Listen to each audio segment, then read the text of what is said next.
a descubrir la utilidad de las enseñanzas de Platón en momentos como este.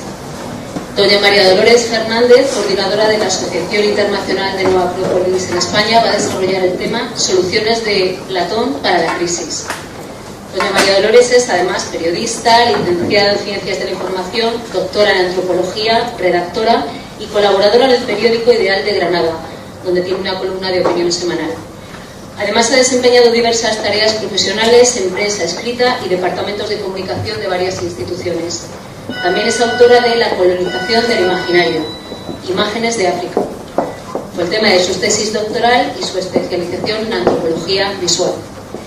Ha llevado a cabo trabajos de investigación sobre cine etnográfico, la imagen de Andalucía en el cine, globalización y medios de comunicación, metodología de análisis fílmico y estudios de género, todo desde una perspectiva antropológica. También es profesora y directora académica de la Escuela Superior de Comunicación de Granada. Además es una asidua escritora también de la revista Esfinge, y en el número que tenemos a disposición ha publicado un artículo muy interesante sobre reflexiones de Platón y nuestro mundo, que les aconsejo leer. Repite también un año más en este congreso, la hemos convencido para que vuelva, porque siempre es un privilegio escucharla, así que cuando quieras, Dolores.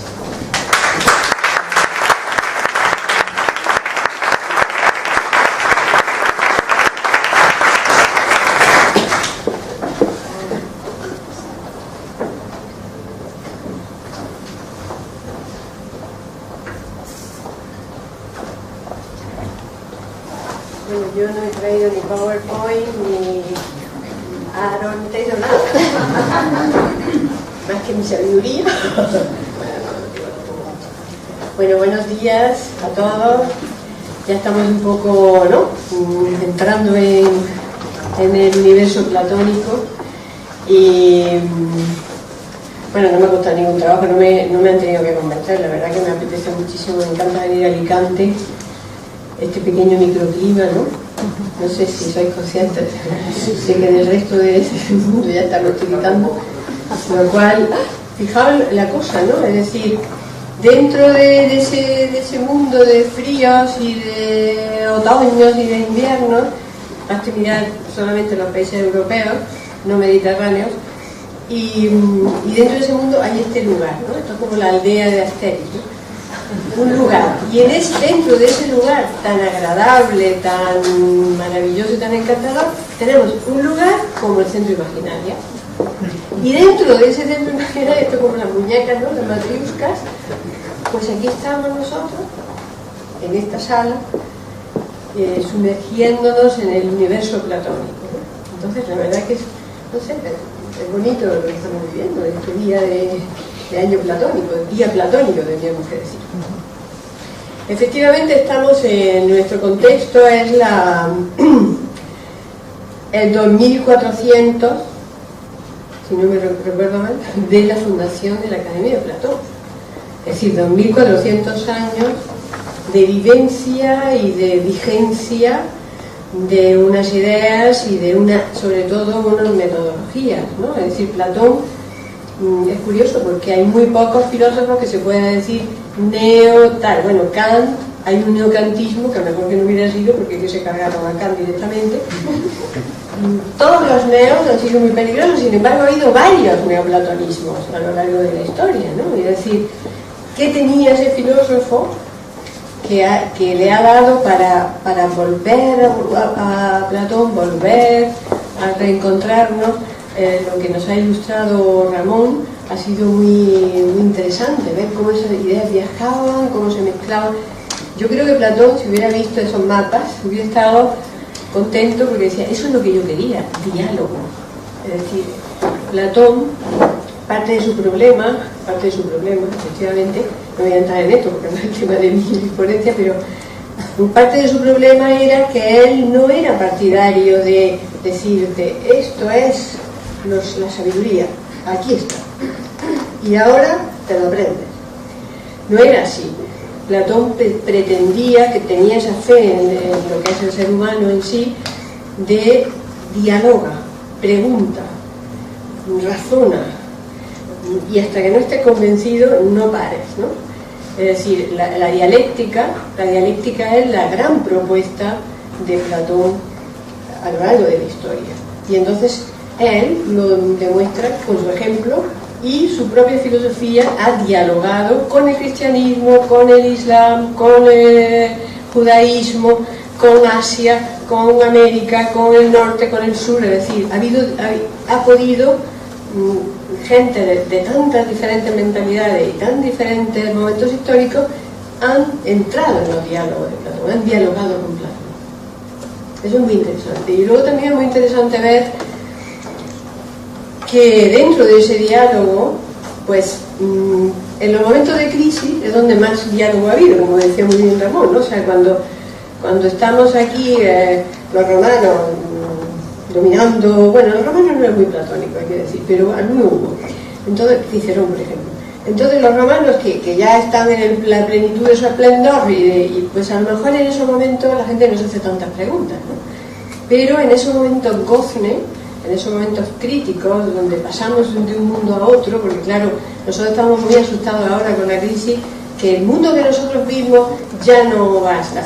Pues claro, como ha pasado con otros mundos que hubo, que tampoco estamos, ¿no? Es decir, estamos tan apegados a nuestra forma de vida que no queremos, nos da miedo pensar que se van a terminar.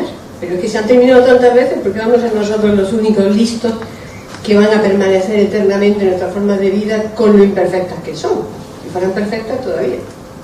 En fin, que en esos momentos es donde viene el diálogo, vienen las preguntas, y ahí es donde mi planteamiento de hoy era aprovechar esas propuestas que nos hace nuestro filósofo, en el sentido de que él mismo nos dio el ejemplo. Y aquí, evidentemente, vamos a aproximarnos desde la óptica de la filosofía política. Es decir, ¿qué dice Platón ante la crisis?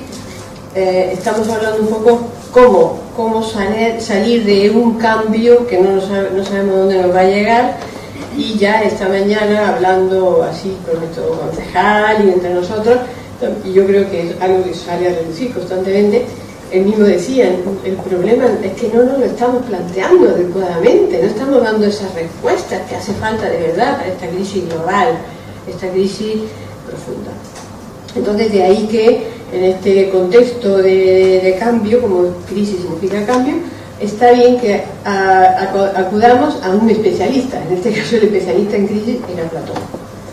Y la crisis más importante de Platón es su propia crisis personal. Platón, hay algunos sectores que lo tienen como paradigma del autoritarismo. Pero vamos a ir a la vida de Platón. Es decir, Platón, siendo del partido aristócrata, porque su familia era aristócrata, y en esos tiempos tú nacías aristócrata y eras para toda la vida aristócrata, y él tuvo el valor de decir, no, hay que acabar con el sistema oligarca, hay que devolver al pueblo, al demos, el poder, no puede estar en manos de unos pocos, que son los que se están enriqueciendo, etcétera, etcétera, y él apoyó fuertemente al Partido Demócrata, en contra de sus propias tradiciones familiares, en contra de sus círculos. Pero él, cuando vio que fue la democracia la que acabó con Sócrates, la que condenó a muerte al hombre más sabio de su tiempo, al hombre más bueno y más sencillo y más humilde, y que más bien hizo mientras estuvo vivo, pues eso le debió de producir una fortísima crisis personal. Es decir, ¿qué es esto? ¿Cómo lo pueden haber acusado de la impiedad, que era el peor delito que se podía cometer, a alguien que era la piedad suprema, ¿no? Es decir, él mismo se enfrentó con ese proceso, con esa realidad, y de ahí que yo creo que sus más bellas palabras son las que dedica en sus diálogos, las que pone en boca de Sócrates. Es decir, es el gran homenaje de Platón en sus diálogos es a su maestro Sócrates, de tal manera que ya no sabemos qué es suyo y qué es de Sócrates, el colmo de la humildad. Aunque en algunos diálogos, por ejemplo, cuando habla del tema religioso, pues Platón lo toma un poco con pinzas para no ofender a la sensibilidad de aquellos arcontes que enseguida veían la impiedad por debajo de las piedras, ¿no? Entonces, y en algunos momentos, cuando el Eutrifón, cuando habla de la religión, el interlocutor, si os dais cuenta, no es Sócrates, es el ateniense. alguien que viene de Atenas. Bueno, estos son un poco de detalles para hacernos ver eso y hacernos ver también que luego el propio Platón buscó él. O sea, no se conformó con decir, vale, esto es un desastre, ¿no? Sino que él dijo, bueno, ¿y qué habría que hacer? Y una de las cosas que hizo fue ponerse en contacto con los pitagóricos, que quedaban en su época, que habían sido ya también eliminados, como todos sabemos. Buscar a los pitagóricos, buscar esa tradición pitagórica, porque los pitagóricos, había llegado un momento, cuando todavía vivía Pitágoras, un poquito después, en que los pitagóricos eran maestros de filosofía política. Es decir, si hay una escuela de filosofía que vuela a la altura más alta, es la pitagórica. Bueno, pues ellos, sin embargo, esa altura metafísica la resolvieron aplicando una filosofía política, de tal manera que ellos mismos redactaban las constituciones para las ciudades-estado de la época, ¿no? Es decir, famoso Akita y otros muchos, es decir, gobernantes que hacían leyes inspiradas en la filosofía atemporal. ¿Qué leyes serían aquellas? Una pregunta. No sé por qué desaparecieron esas leyes. Bueno, podemos averiguar por ahí. El caso es que Platón se va a inspirar en todo esa tradición pitagórica y lo va a intentar pues donde podía, es decir, el famoso ensayo de Siracusa, con Dion el Viejo, Dion Dionisio y el Dion el Joven, es decir, tres gobernantes que él pretendió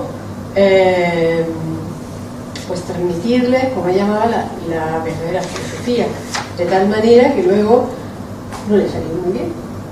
Consiguió algunas cosas, algunos avances, pero se topó con algo que a él también le produjo una enorme crisis. Por eso a mí me encanta la Carta Séptima, porque la Carta Séptima, aunque yo tengo mis dudas de que la haya sido escrita por Platón, yo así me hago la erudita y digo, quizás no la escribió Platón, pero quien la haya escrito fueron las ideas que tenía Platón y sobre todo las emociones, los sentimientos.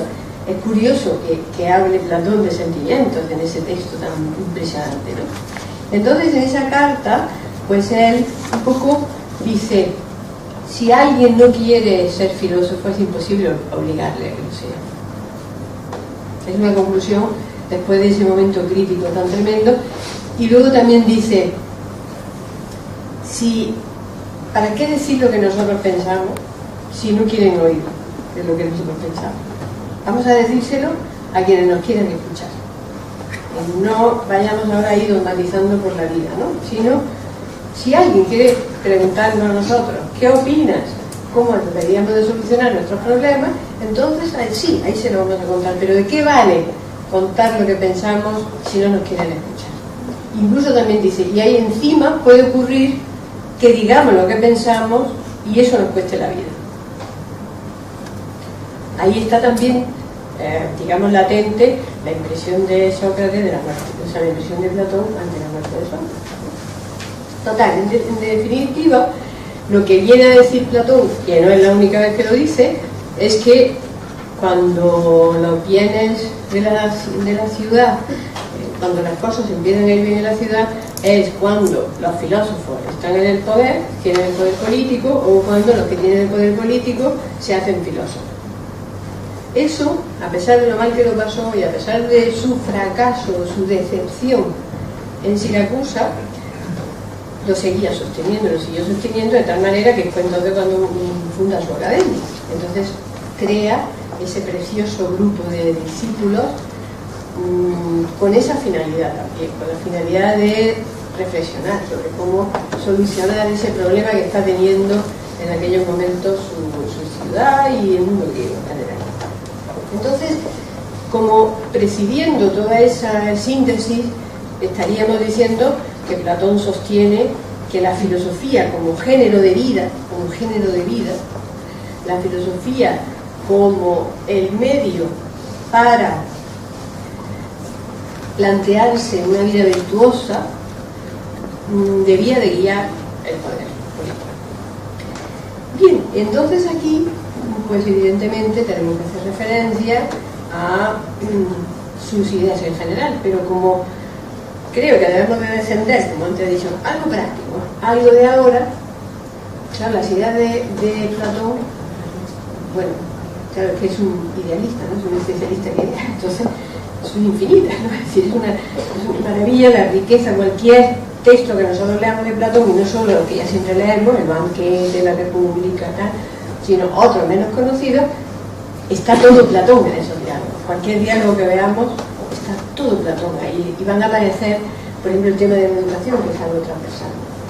Entonces, haciendo un poco una búsqueda, pues se me ocurrió un poco plantear cuáles serían unas líneas maestras que podamos extraer, ¿no? En el aquí y en el ahora, porque precisamente, como decía Miguel Ángel, el buscar las ideas que va dando Platón requieren un esfuerzo por parte nuestro, es decir, nosotros también dialogamos con Platón, decimos, oye Platón, ¿cómo solucionarías tú la crisis de ahora? Y no hay el libro que dice Platón, la crisis, ¿cómo solucionarla? No, vamos a dialogar con él. Él te va a preguntar, ¿cuáles son los procesos que tú dices? ¿Por qué dices que hay crisis? ¿Qué es lo que según tú está en crisis ahora? ¿Dónde están los territorios críticos en los cuales estáis viviendo? Y bueno, primero vamos a identificarlos, ¿no? Y luego, después de identificar en su momento, a ver qué dices tú, Platón. Y entonces Platón, en medio de un diálogo, te va a decir lo que puedes hacer. Entonces yo he hecho este pequeño trabajillo de ver qué dice por aquí, qué dice por allí. Y si respondo a la pregunta que me hace Platón, que yo también no soy Platón, pero el nombre de Platón, pues la hago. ¿Dónde está la crisis? ¿Dónde se encuentra ahora mismo la crisis? Y vamos a ver qué dice nuestro filósofo. Bueno, en primer lugar podemos hablar la crisis en relación con nuestro medio natural, ¿no? Con nuestro entorno. Aquí Platón tiene cosas importantes e interesantes. Es decir, estamos en un lugar donde hay un grupo que se dedica a cosas de medio ambiente, ¿no? GEA, ¿no? Trabaja con elementos de tal, de limpieza, tal. Bueno, pues uno de los grandes problemas, si podemos considerar en nuestra crisis, es el agotamiento de los recursos naturales, por ejemplo, la contaminación. Que estén las riquezas en manos de unos pocos, y hay otros muchos que cada vez están más pobres, como decía Platón, que pasaba en la oligarquía, ¿no? En la república. Bien, pues entonces aquí Platón explica, y en el caso concreto, el capítulo segundo de la República, dice que el Estado debe de establecer dónde están los límites de su sostenibilidad. O sea, Platón habla de la idea del crecimiento sostenible, una idea supermoderna, ¿no? La sostenibilidad. ¿Hasta dónde podemos llegar? Porque dice, si aumenta la población del Estado, también habla de la limitación de la población, si aumenta la población del Estado, si aumenta el deseo de poder del Estado, si aumenta la extensión territorial del Estado, cada vez se va a hacer más grande, y ese Estado cada vez más grande va a necesitar otros recursos. ¿Y qué va a hacer con otros recursos? Buscarlos por la fuerza. ¿Vale? ¿Para qué vamos a decir más? Por lo tanto dice, cada Estado debe hacer una reflexión sobre sus recursos y sobre la forma de obtenerlos. Luego aquí, evidentemente, cuando hablamos de esa sostenibilidad, estaría también relacionada con la sostenibilidad del crecimiento de la población. En definitiva, Platón está en contra de algo que es muy propio de esta época, el crecimiento a todo trabajo. Hay que crecer, tener más población, tener más consumo, más, crecer. Y él advierte, cuidado con el crecimiento. No siempre el crecimiento va a traer bienes, ¿no? Entonces, ahí, por ejemplo, con el tema de la riqueza, de la acumulación de la riqueza, tampoco vamos a crecer exponencialmente en la acumulación de la riqueza. Dice Platón en las leyes que no debería de haber personas que se les permitiera hacerse ilimitadamente ricos. Incluso dice, el Estado debe de garantizar un nivel de subsistencia básico para todos los ciudadanos. Muy bien. Y entonces todos aquellos que sobrepasen 5 veces ese medio de subsistencia, la diferencia debe ir al Estado. Claro, con el neocapitalismo, Dios mío, yo alguna vez he dicho esto en algunos foros donde había algunos capitalistas y han dicho, eso es imposible, ¿cómo va a ser eso? Claro, se revuelve contra eso. Bueno, pero es que estábamos hablando de limitaciones, porque dice también, es otra idea genial para esto de los valores en el aquí y en el ahora, ¿no? Cuando dice que sí, que es un error hacer que la finalidad de los seres humanos sea tener riqueza, tener medios de subsistencia, son medios de subsistencia. Lo importante es enseñarle cuál es el mejor uso de esos bienes. ¿Para qué quieres tener tantos bienes si no los usas bien? O sea, ¿por qué se limita la riqueza? Porque la finalidad no es la posesión de la riqueza, sino lo que hacemos con ellos, con esa riqueza o con esos bienes. Y lo que hacemos con ellos, al final, ¿cuál es la finalidad que debería de tener el Estado? Pues dice Platón, la felicidad de los individuos. Y tenemos nosotros, ahí se ve la crisis nuestra de los valores. No sé si conocéis esta cosa del índice del Producto Interior Bruto de Nepal, ¿no? Que decían el índice de felicidad bruto, no sé si era bruta, porque la felicidad de bruto no va muy bien, pero el índice de felicidad, ¿no? Vamos a medir, ¿son o no son felices los ciudadanos de nuestro país? Y vamos a ver cómo puede subir ese índice de felicidad. ¿Se puede medir el índice de felicidad? Nosotros hemos llegado a decir la calidad de vida, ¿no? Que a veces decimos calidad de vida, pero es que, ¿cómo se mide la calidad de vida? Yo cuando me enteré me horroricé. La calidad de vida es tener el número de ordenadores por habitante. ¿Cuántos hogares tienen? Antiguamente eran lavadoras, ahora llamamos por secadora o por otras cosas más sofisticadas. ¿Cuántos coches o vehículos hay en una familia? Los metros cuadrados que hay de casa o de parque en una ciudad. Esa es la calidad de vida. ¿Estamos todos de acuerdo en eso? Pueden estar fastidiadísimos con tantos ordenadores y con tantas lavavajillas, no sé. ¿Eso da la felicidad o da la calidad? ¿Esa es la calidad de vida? Y ahí es donde vemos el contraste entre lo que pensamos nosotros y lo que decía Platón en las leyes. Es decir, dice concretamente, no se debe acumular tanta riqueza como para que se olvide la razón por la cual se inventó el dinero. Dice, vale, nos podemos preguntar a nosotros, Platón, ¿cuál es esa razón? ¿Por qué se inventó el dinero? Y dice, para el cuidado del alma y del cuerpo, por eso. Y dice, después de la salud del alma y del cuerpo, vendría el dinero como finalidad. Es decir, que en este sentido, bueno, pues ahí estamos teniendo referencia, ¿no? Luego, otro punto donde podríamos encontrarnos con Platón es el tema de las ideologías religiosas, ¿no? Las creencias religiosas. Ahí Platón está de acuerdo, no era muy practicante. Hay un libro precioso sobre Platón y el orfismo, donde al final es una tesis doctoral muy sesuda, donde no está claro que Platón fuese un practicante de los misterios ópticos. No lo rechazaba, pero no está muy claro. Y de hecho, en muchos de sus diálogos critica esa religión que habla de religión de su tiempo. Critica la superstición y critica sobre todo el fanatismo. Y entonces la filosofía, esa filosofía de vida, esa filosofía que ha explicado muy bien Miguel Ángel con las virtudes, etc., la filosofía es como una especie de vacuna contra el fanatismo. Yo siempre digo que salvo Comte, porque se cayó en un ataque de fanatismo tremendo, a pesar de que luchaba contra el fanatismo, no encontramos en la historia de la filosofía filósofos que sean realmente fanáticos. Es decir, es como verdaderamente, y tampoco vemos esa especie de fama que tiene la filosofía. Esto es un inciso que estoy haciendo, esta fama que tiene la filosofía de teorizar y despegarnos de la realidad, tampoco es cierta. Los grandes filósofos de la historia de la filosofía se implicaron en su época en mejorar su mundo. Hicieron lo que pudieron, lo que les dejaron, y algunos incluso lo pagaron con su vida.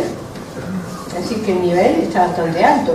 En el tema de que la filosofía es una cosa, no es una especie de anestesia que nos impide darnos cuenta de en qué mundo vivimos, en absoluto. Al contrario, nos da la lucidez para enfrentarnos a esa realidad y no dejarnos llevar por el fanatismo, que es un poco como lo de las pasiones. El fanatismo es la gran pasión, la pasión de yo soy el único que sabe lo que hay que hacer y todos los demás no tienen ni idea, ¿no? Y como hacen algunos políticos, por ejemplo ahora, que son unos fanáticos, y ahí se les ve el primero, van de liberales, no, son fanáticos, yo soy el que sé lo que hay que hacer. Eso es peligrosísimo, es muy peligroso. Y Platón combatió a esta idea, el hecho de su época, cuando hablaban los dioses, y ataca tanto en la República que a ver qué le estamos contando a los niños de lo que hacían los dioses, ¿no? Es decir, por aquello del ejemplo.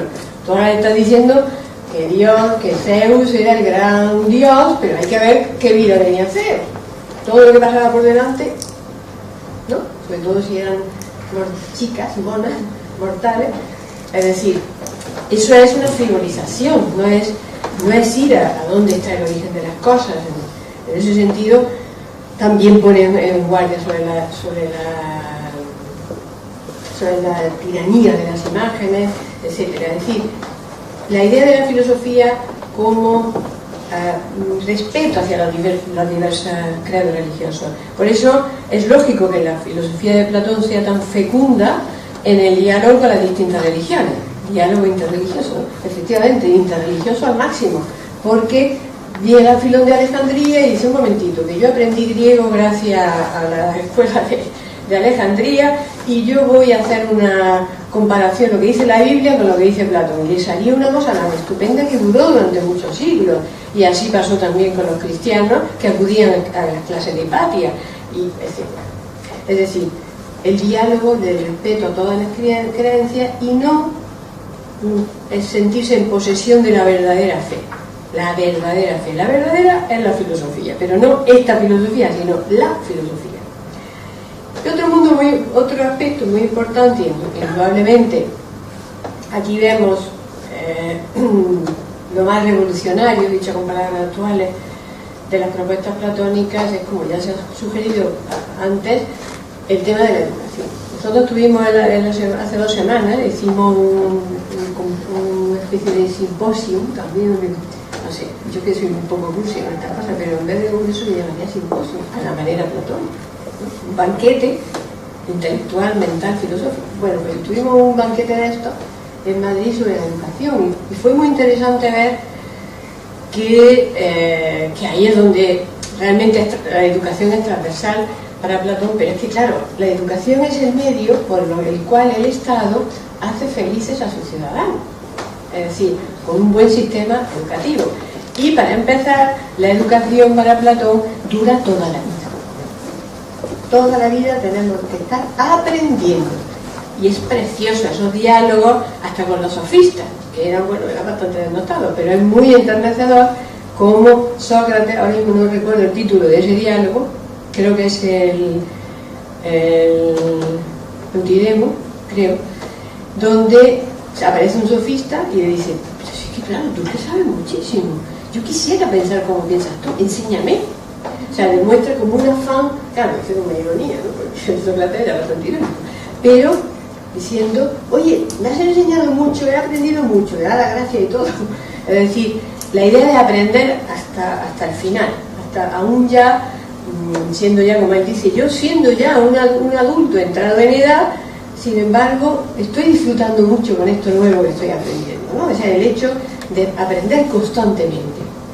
Otro tema importante en relación con la educación es el tema de que no solamente son responsables de la educación los educadores, sino los padres.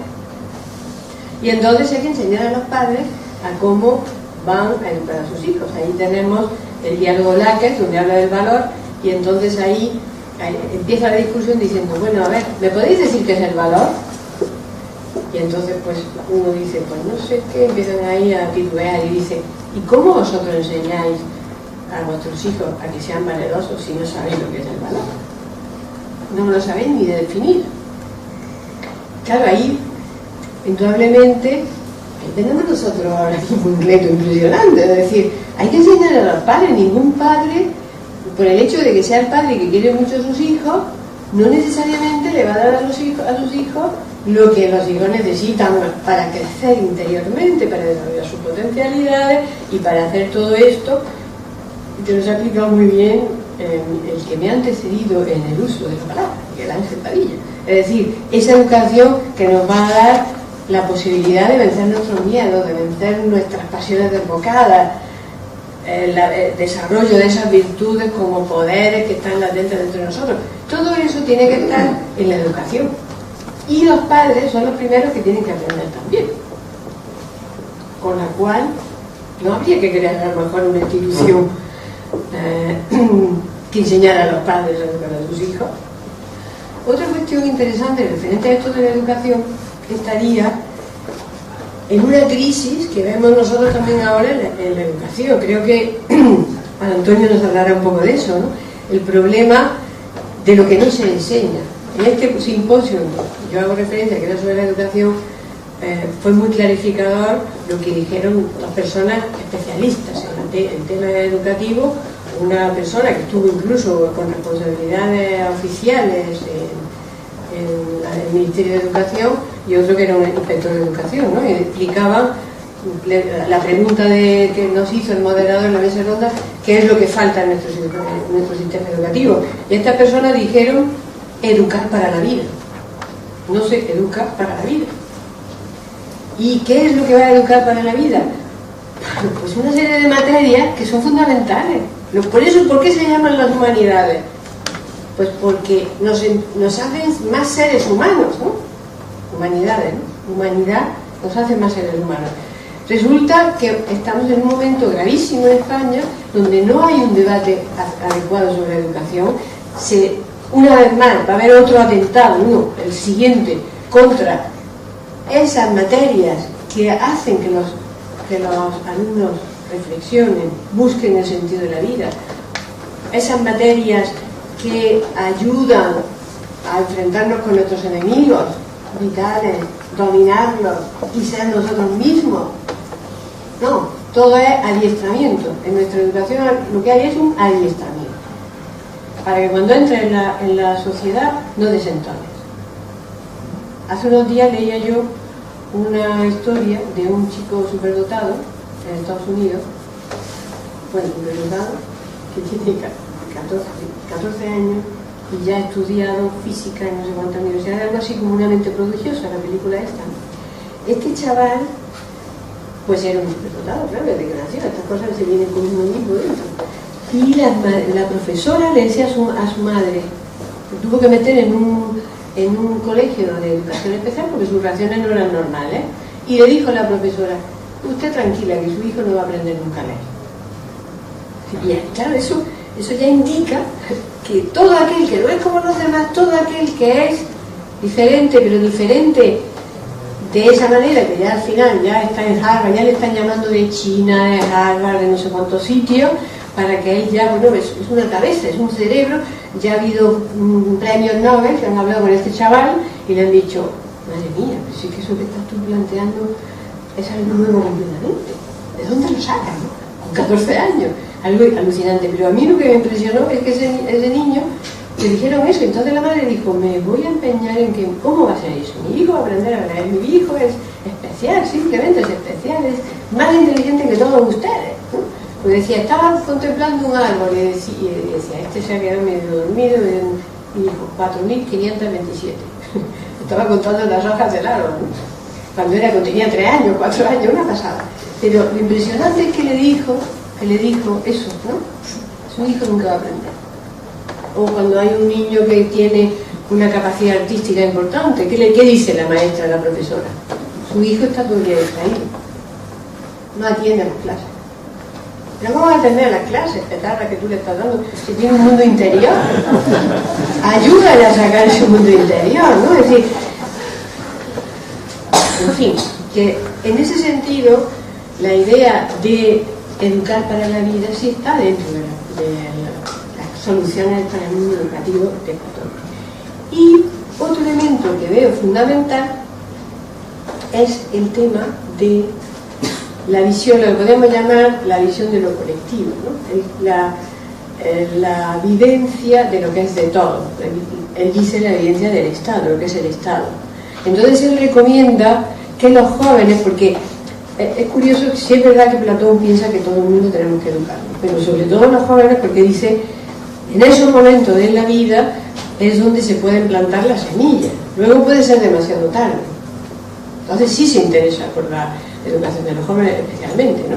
Porque además Sócrates siempre se decía de él, amaba estar en la compañía de los jóvenes. Es una frase que se perpetuó a lo largo de los siglos, ¿no? Le gustaba estar con la gente joven y dialogar con ella. Bueno, pues entonces dice Platón en las leyes también, cuando habla de un voluntariado. Es decir, explica toda una división de los guardianes que van, son un poco los guardianes son como inspectores que van viendo que todo va funcionando como debe ser y que se están cumpliendo las leyes. Para empezar, las leyes también deben de educar a la ciudadanía, es decir, ahí en las leyes se debe presentar qué es lo bueno y qué no es lo bueno, es decir, el bien que es la sabiduría, el mal que es la ignorancia, es decir, las leyes que tienen que hacer, promover la sabiduría y luchar contra la ignorancia. Bien, pues entonces esos guardianes que van buscando también pues el equilibrio, el medio ambiente, el orden en las ciudades, que estén cuidados los edificios, que la gente viva bien, que se cumplan esas leyes, pues recomienda que grupos de jóvenes colaboren con esas personas en una serie de servicios. Y entonces, por ejemplo, servicios, limpieza de montes, es decir, con un voluntariado ecológico, hacer que los montes, que los parques, que los jardines, que los monumentos se mantengan en perfecto estado. Otra misión que les asigna, por ejemplo, en los pueblos, en el mundo rural, cuidar a la gente mayor. Y pone un detalle muy bonito, un poco tierno, de decir, la gente mayor que ha trabajado toda su vida, pues ya no tiene fuerzas para acarrear la leña o para cortarla y calentarse en el invierno. Pues ahí deben estar estos chicos jóvenes que son fuertes y que por deferencia a sus mayores les cortan la leña y se la llevan para que se caliente. O incluso otra cosa que harían los jóvenes, hacer baños para que también los mayores y los jóvenes puedan estar y mejorar sus articulaciones. Todo eso lo dice perfectamente. Es decir, una especie, como podríamos decir, como una especie de servicio social, ¿no? Es decir, hacer pequeños servicios en la comunidad que nos den esa idea de lo que somos todos, ¿no? O sea, de lo que es la visión del Estado, lo que es de la comunidad, lo que es de todos. Que ahí es donde también pienso yo que está una de las grandes fracturas de nuestra sociedad, que no hay la vivencia de lo que es lo público, ¿no? Se está debilitando cada vez lo público, entonces se piensa que lo público es lo de los políticos, pero no, que es de todos. Y siempre pensamos en el dinero público, y el espacio público, y nuestras instituciones, y la memoria histórica, y nuestros monumentos, y nuestros héroes, y nuestro pasado, y nuestro presente. Es decir, todo eso es público, la comunidad, los distintos sectores sociales. Entonces ahí ese planteamiento de Platón resulta de plena actualidad. Es decir, no solamente Platón habla de la sostenibilidad, el criterio de sostenibilidad, de que el desarrollo o el progreso no puede ser infinito, ad infinitum, sino que tenemos que ver hasta qué punto llega a un extremo que se vuelve hacia atrás, es decir, en ciclo. Nuestra mentalidad es una mentalidad lineal, el tiempo es lineal, entonces vamos a crecer indefinidamente. No, el tiempo es cíclico y el comportamiento de todo es cíclico, entonces vamos a controlar un poco esos ciclos para estar preparados, ¿no? Preparados para el siguiente ciclo, que es lo que nos está pasando ahora, estamos en un ciclo. Y bien, pues entonces en este sentido creo que Estos son unos pequeños ejemplos de este diálogo platónico que nos puede llevar a buscar lo que ahora necesitamos, ¿no? Que es quizá mirar a nuestro interior y mirar también al alrededor, porque no siempre con una búsqueda individual solucionamos las cosas. Tenemos que también tener en cuenta lo colectivo y unirnos a otras personas que estén en la misma línea que nosotros. Estas ideas de Platón no son compartidas por la mayoría. Lo siento mucho, pero es una mala noticia, pero casi nadie la comparte. Pero eso no nos debe desanimar a quienes pensamos que traen propuestas muy buenas. Debemos de continuar en ello, debemos de reunirnos como estamos haciendo hoy, intercambiarlas, preguntarnos, hacernos preguntas, investigar nosotros también, ver qué descubrimos, y si descubrimos algo interesante que se podía hacer, decirlo. Y bueno, y habrá cosas que no se están haciendo ahora, pero que en el futuro se harán porque haya gente que diga como nosotros que se deben de hacer. Si nadie lo dice y nadie levanta la voz por temor a no ser admitido, a no ser comprendido, o etcétera, ¿qué cambio vamos a producir, ¿no? En este momento de cambio? Entonces yo quiero por eso invitarnos a que nos movamos y a que sigamos en esta línea de buscar en Platón, en Séneca, en Kant, en Wittgenstein, es decir, en todos aquellos que en algún momento de su vida, como ese famoso cuadro que vemos por todos lados, el de la Academia, ¿no? de Rafael, que está Platón y está Aristóteles, pero hay un montón de filósofos allí sentados, ¿no? Bueno, pues eso se hizo en una época, pero ahí se podían añadir otros muchos filósofos que luego por la tarde veremos también.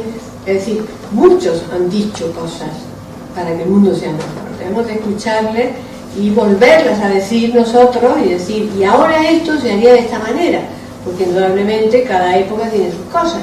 Hay cosas que no se podrían aplicar en la época platónica porque él está hablando para una ciudad, es decir, no para un mundo global que está sometido a una de las crisis más devastadoras. Pero algunas sí que nos pueden servir, pues vamos a buscarlas y vamos a decirlas. Bien.